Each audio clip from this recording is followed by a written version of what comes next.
Hello दोस्तों, आज हमारे बीच मिस्टर दोस्त मोहम्मद जी हैं और उनके बेटे मिस्टर आरिफ खान हैं। आइए जानते हैं इनको क्या क्या प्रॉब्लम थी और अब कैसे हैं।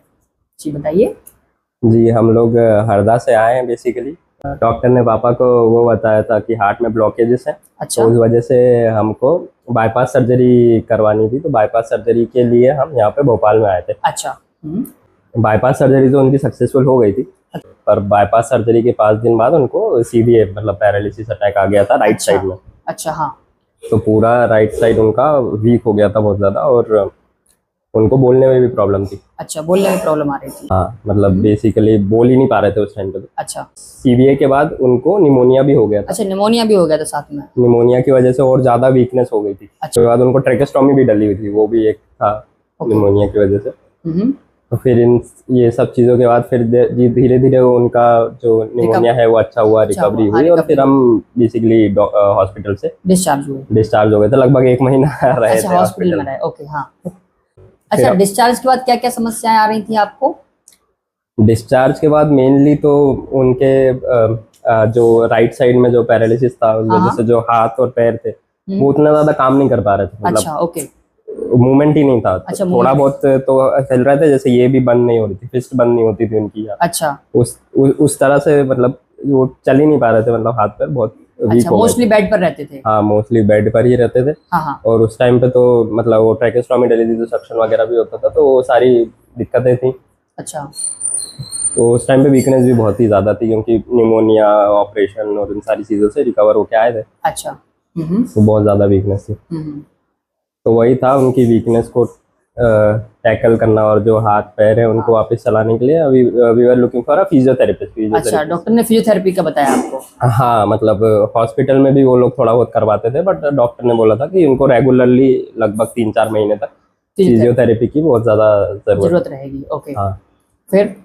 फिर हमने फिजियोथेरेपिस्ट को सर्च किया, तो वहीं से हमको डॉक्टर नीतू कुशवाहा मिले। अच्छा। ओके। तो सर ने फिजियोथेरेपी चालू करी उनकी डे 1 से। तो कुछ दिनों में थोड़ी थोड़ी रिकवरी हमें देखने को मिलने लगी। अच्छा। कि उनकी फिस्ट जो बिल्कुल नहीं बंद होती, थोड़ी बंद होने लगी, चीज़ों में थोड़ा ताकत आने लगा। लगभग 15-20 दिन में पैरों में भी मूवमेंट होने लगे, थोड़ा बहुत। पैर भी ऊपर नीचे जो आप एक्सरसाइज कराते थे तो पैर भी थोड़ा बहुत मूवमेंट होते थे, और थोड़ा पावर भी आने लगी धीरे धीरे। हाथ में पैर में थोड़ा बहुत चलने भी लगे थे लगभग 1 महीने बाद, पकड़ के बेसिकली पकड़ के। अच्छा अच्छा। थोड़ा बहुत 1 महीने बाद चलने भी लगे थे। और फिर अभी तो इस तरह की रिकवरी है कि 1.5-2 महीने हो गए हैं, मतलब अभी तो खुद से चल लेते हैं बिना पकड़े। अच्छा।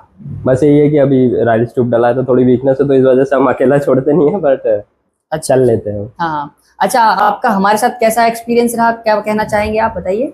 नहीं, बहुत अच्छा एक्सपीरियंस था। जितने भी टाइम था, लगभग 1.5-2 महीने रेगुलरली आपने करा। कभी कभी तो आप संडे को भी आ जाते थे। अच्छा अच्छा। हाँ। जब हमको अगर ऐसी रिक्वायरमेंट थी तो जब रहती थी, तो आपने मतलब बिल्कुल घर जैसा रखा। मतलब उनको बिल्कुल प्रॉपरली, उनको अगर कुछ भी प्रॉब्लम होती थी, जैसे कभी कुछ दर्द होता था, तो उसका भी आप सॉल्यूशन बताते थे कि इसके लिए ये पैक यूज़ कर लो, या ये नी कैप जो भी है वो सारी चीज़ें। अच्छा अच्छा। तो वो आप बताते थे प्रॉपरली।